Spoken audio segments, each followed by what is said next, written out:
Welcome to Hasina's kitchen. ఈరోజు గోరుమిఠీలు అనే ఒక స్వీట్ని ఎలా తయారు చేయాలో దానికి కావాల్సిన పదార్థాలు ఇప్పుడు చూద్దాం. ముందుగా ఒక కప్పు మైదాని తీసుకొని 2 టేబుల్ స్పూన్ల బాంబే రవ్వను వేసి బాగా కలియబెట్టాలి.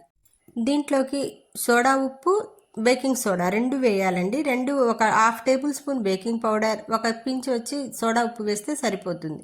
వీటితో పాటు నెయ్యి వేసి కలియబెట్టి వేడిగా ఉండేటటువంటి ఒక కప్పు నెయ్యి వేయాలి. కప్పు పడుతుందండి నెయ్యి వేసి బాగా కలియబెట్టాలి.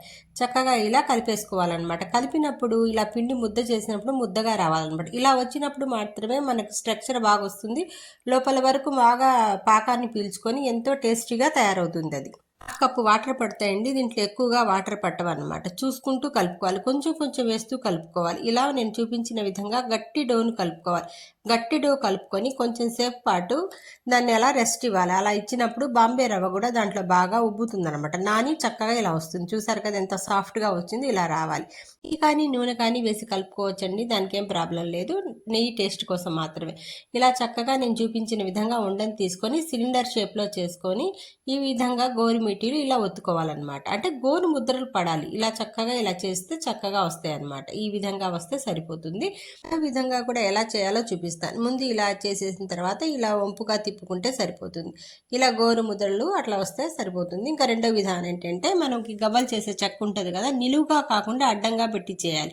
గోరుమిటీల చెక్క కూడా ఉంటుందండి. దాని మీద అయితే బాగా వస్తుంది. మన గోరుమిటీల చెక్క లేదు కాబట్టి ఇలా చేసుకుంటున్నా. నిలువుగా పెడితే గవ్వలా వస్తుందండి. అలా రాకూడదు. ఇలా రావాలి. ఈ విధంగా చేసుకుంటే లోపల ఇలా వస్తుంది. చూసారు కదా గోరుమిట్టి షేప్లో వస్తుంది. అన్నీ ఇలాగే చేసుకొని నూనెలో వేయించుకుందాం. ఇది ఎలా వచ్చిందో ఒకసారి చూద్దాం. ఇది అమ్మమ్మల నాటి రెసిపీ అండి. వాళ్ళంత పర్ఫెక్ట్గా రాకపోయినా కూడా చాలా టేస్టీగా వచ్చిందండి. నేను రుచి చూసి చెప్తున్నాను. ఈ చక్కగా ఇలా అన్నీ వచ్చేసాయి కదా. కప్పు వాటర్ పోసుకొని ఒక కప్పు చక్కెర పోసేసి ఇలా పాకం రానివ్వాలి. ఎలా రావాలి అంటే పాకం తీగ పాకానికి కొంచెం అంటే అంటుకునేటట్టు రావాలి. ఎలా రావాలి నేను చూస్తానండి. అది పాకం వచ్చేలోపు మనం ఈ గోరుమిటీల్ని కొంచెం వేపుకుందాం. చక్కగా ఇట్లా నూనె కాగిన తర్వాతే వేయండి. మీడియం ఫ్లేమ్లో ఉంచుకొని చక్కగా లోపల వరకు అయ్యేంత వరకు వేగనివ్వాలి. ఈ చక్కెర పాకంలో యాలకులను వేసి చక్కగా ఇలా రావాలి. చూసారు కదా ఇలా వచ్చిన తర్వాత ఇలా పడుతున్నప్పుడు చుక్క పడుతుంది అనుకోండి, అప్పుడు వచ్చేసినట్లే అనమాట. ఇవి చక్కగా వేగిపోయాయి. వీటిని పక్కన పెట్టుకొని ఇప్పుడు మనం పాకం రెడీ అయ్యాక దాంట్లో వేసి తిప్పుకుంటే గోరుమిటీలు రెడీ అయిపోయినట్లే. ఇప్పుడు అన్నిటిని అలాగే అన్ని వేపానండి. చూపిస్తాను ఎలా వచ్చాయో. చూసారు కదా ఎంత చక్కగా వచ్చాయో. ఇలా వస్తే సరిపోతుంది. వేడిగా ఉన్నప్పుడే చక్కెర పాకంలో వేసి ఇలా కలుపుకోవాలి. ఒకదాన్ని తీసి నేను ఎలా వచ్చిందో మీకు కట్ చేసి చూపిస్తానండి. లోపలంతా ఎంత జ్యూసీగా ఉందో ఇప్పుడు చూడండి.